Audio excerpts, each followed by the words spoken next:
पश्चिम बंगाल विधानसभा चुनाव हारने के बाद टीएमसी में लगातार उथल पुथल मची हुई है।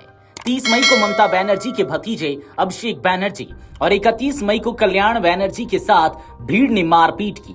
इसके बाद बंगाल से दिल्ली तक राजनीति गर्मा गई। ये घटना अभी शांत भी नहीं हुई कि ममता बनर्जी ने अपने 2 विधायकों पर बड़ा एक्शन लिया।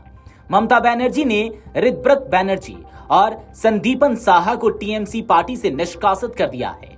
ऐसे में सवाल उठने लगा कि ममता ने क्यों की है आखिर ये कार्रवाई। दरअसल यह कार्रवाई मुख्यमंत्री शुभेंदु अधिकारी की उस प्रेस कॉन्फ्रेंस के तुरंत बाद हुई है जिसमें उन्होंने दावा किया था कि विधानसभा में कथित हस्ताक्षर जालसाजी मामले की सीआईडी जांच इन्हीं दोनों टीएमसी विधायकों की ओर से विधानसभा अध्यक्ष को दी गई। औपचारिक शिकायत के आधार पर शुरू की गई थी। टीएमसी के इस फैसले को राज्य की राजनीति में बड़ा घटनाक्रम माना जा रहा है। हालांकि पार्टी की ओर से निष्कासन के पीछे आधिकारिक कारणों का विस्तृत विवरण अभी सामने नहीं आया है। बता दें कि संदीपन साहा भी उन 8 विधायकों में शामिल हैं जो ममता बनर्जी के कालीघाट आवास पर होने वाली बैठक में नहीं पहुंचे थे और बैठक को रद्द कर दिया गया था। संदीपन साहा ने कहा कि जब एक बार इस विषय पर बैठक हो चुकी थी और प्रस्ताव भी पारित कर दिया गया था, तब दोबारा बैठक बुलाने की जरूरत को लेकर उनके मन में सवाल थे। उन्होंने पूछा कि क्या नई बैठक बुलाने से पहले सभी प्रक्रियाओं और नियमों की समीक्षा की गई थी या नहीं।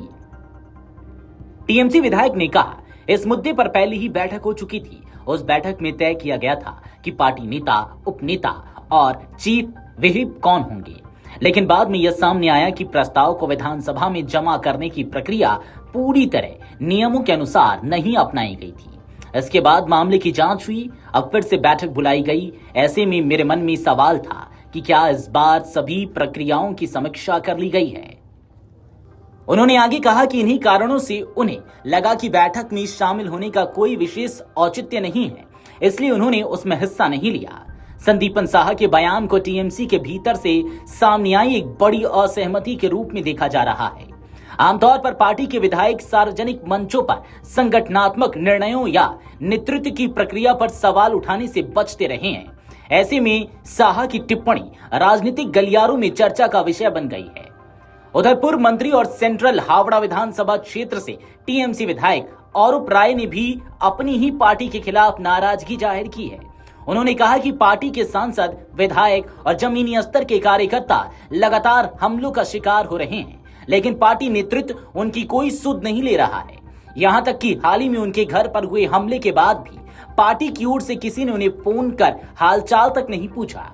गौरतलब है कि पिछले शनिवार को सेंट्रल हावड़ा के कासुंदिया फास्ट बाइलीन स्थित अरूप राय के आवास के बाहर भाजपा कार्यकर्ताओं ने विरोध प्रदर्शन किया था।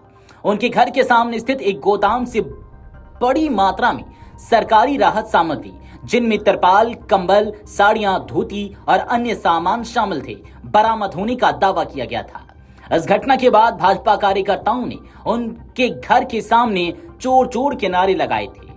इस पूरे घटनाक्रम को लेकर अरूप राय ने अपने आवास पर एक प्रेस कॉन्फ्रेंस की।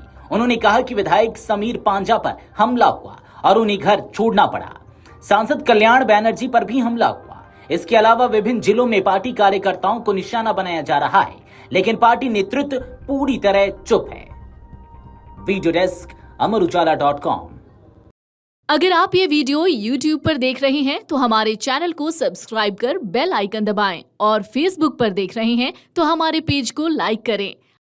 अगर आप ये वीडियो YouTube पर देख रहे हैं तो हमारे चैनल को सब्सक्राइब कर बेल आइकन दबाएं और Facebook पर देख रहे हैं तो हमारे पेज को लाइक करें।